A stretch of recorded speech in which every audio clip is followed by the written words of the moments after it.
હવે તો મને જવાબ દે. ભાભી હું મારી ફ્રેન્ડ ને ત્યાં ગઈ. ભાભી શું થયું? પૂછો તમારી બાયડી ક્યાં ગઈ હતી, હું કામ ગઈ હતી. મને હું કેસ ખબર છે, મારી બેનપણી ત્યાં ગઈ હતી 5 કલાક ત્યાં હતી. મારી એની પાસે કોઈ હરખો જવાબ જ નહીં. ઈ હું કામ નહીં ખબર છે ને, કામ ન કરવું પડે ને એટલે એની બેનપણી ત્યાં બેઠી બેઠી એમને વાતો કરતી હતી, ગપ્પા કરતી. મને બધી ખબર છે. નીતા ગામ વચ્ચે આખું ગામ સાંભળે છે આ રોડ ઉપર. મુકને લાવ, તું વધારે કામ કર. તમે બંધ થાવ ને પણ અત્યારે શું કરવું છે? ઘરના કામ કરીને જવું જ જાજે અને આ બધા ટપક ટપક બંધ કરી દેજે. આખી હાડી પહેરવા માંડજો અને ઘરમાં રાખવા માંડજો. અને હું આ ઘરની જેઠાણી છું, જેઠાણી. હું બેઠી બેઠી ઓર્ડર કરીશ તો તારે હવે કામ કરવાનું છે.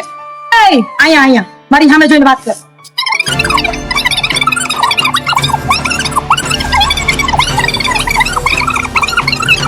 જો મને પૂછ્યા પર ઘરની બહાર ગઈ છે તો તું જોઈ લેજે. તારો તાટિયા ભરી જસ્ટ સ્ટોપ ઇટ. ભાભી તમે કહેશો નહીં કરો તો તમે શું કરી લેશો?